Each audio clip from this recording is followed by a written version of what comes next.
தாவேக்கா தலைவர் மேல நிறைய கேஸ்லாம் போட்டுக்கிட்டே இருக்காங்க. ஆமாவா? அதாவது தேர்தலுக்கு முன்னாடி போடுறானா டைம் போர் அடிக்குதுன்னு சொல்லி இப்ப போட்டுட்டு இருக்காங்க. வீட்டால இருந்து ஒருத்தன் வந்து நீங்க அன்னைக்கு அப்படி பண்ணிருக்க கூடாது. புறாக்களுக்கு நீங்க இந்த கலர் அடிச்சிருக்க இது கூடாது. விஜய் தான் வாங்கி புறா வாங்கி ஆமா. அவருக்கு பெயிண்ட் பெயிண்ட் எல்லாம் அடிச்சாரு. அடிச்சு வாட்டர் கலர்லாம் அடிச்சு அங்க லைவ்லயே வச்சு பறக்க விட்டாரு. நீ பார்த்த. ஆமா. அத வாங்கி பறக்க விட்டது ஒரு தப்பாடா? ஏதோ அம்ப வச்சு நோண்டிட்டு இருக்கீங்கன்ற மாரி இந்த புறா மேல கேஸ். அப்புறம் அந்த குழந்தைகளுக்கு வந்து அவர் வந்து நான் எனக்கு புரியவே இல்ல. அது ஒரு ஸ்ட்ராட்டஜி. அந்த குழந்தைகள்ட்ட அவர் சொல்ல சொல்றாரு. ஓட்டு போடுங்கன்னு சொல்ல சொல்றாரு. அதுக்கு இப்ப ஒருவேளை தோனி வந்து அவுட் ஆயிட்டா பசங்க எல்லாம் அழுவுறாங்க. இப்ப தோனி என்ன பண்ண அவுட் ஆகாமலே ஆட சொல்லுவோமா? இல்ல தோனியை வந்து நீங்க விளையாடாதீங்க. நீங்க விளையாண்ட பசங்க எல்லாம் அழுவுறாங்க. அவுட் ஆயிட்டீங்கன்னு சொல்ல முடியுமா? இதெல்லாம் புரியவே இல்லங்க எனக்கு. அது என்னன்னா இந்த மாதிரி யோசனைகள் நமக்கு தோணவில்லையே என்ற மன ஏக்கத்தினால் வந்த நீங்க சொன்னாலே அவன் கேட்க மாட்டான்டா. சொன்னா புரிஞ்சுக்கங்கடா. சொல்லுங்க. அவ்வளவு தைரியம் இருந்தா நம்ம தான் போட்டோ காட்டிட்டு இருக்கோமே. பாத்தீங்களா? பாத்தீங்களான்னு போட்டோ தானே காட்டிட்டு இருக்கோம்.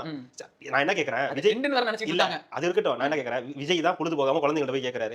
நீங்க தான் டெல்லி கூட சண்டை போடுறவங்களாச்சே. நீங்க எங்க இங்க? அதுதான் தம்பி. தெரியாம வந்து வந்துட்டோம்.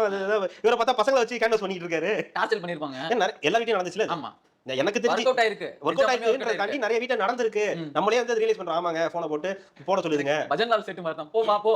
பணத்தை தாண்டி கொண்ட மாதிரி நீ சத்தியம் பண்ணு. முதல்ல நீ விசிலுக்கு தான் சத்தியம் பண்ணு. சத்தியம் பண்ணிட்டு போ அப்படின்ற அளவுக்கு வந்து நல்லதா கெட்டதா அதெல்லாம் என்ன தப்பு இருக்குது? அது குழந்தைங்க அது சொல்லுதுங்க போடுறாங்க. அது ஒரு யுக்தியா கூட இருக்கலாம். என்ன போகுது? யுக்தியோ புக்தி பக்தியோ ஏதோ ஒண்ணு ஓட்டு வந்து விழுதா அதுதான் கான்செப்ட்.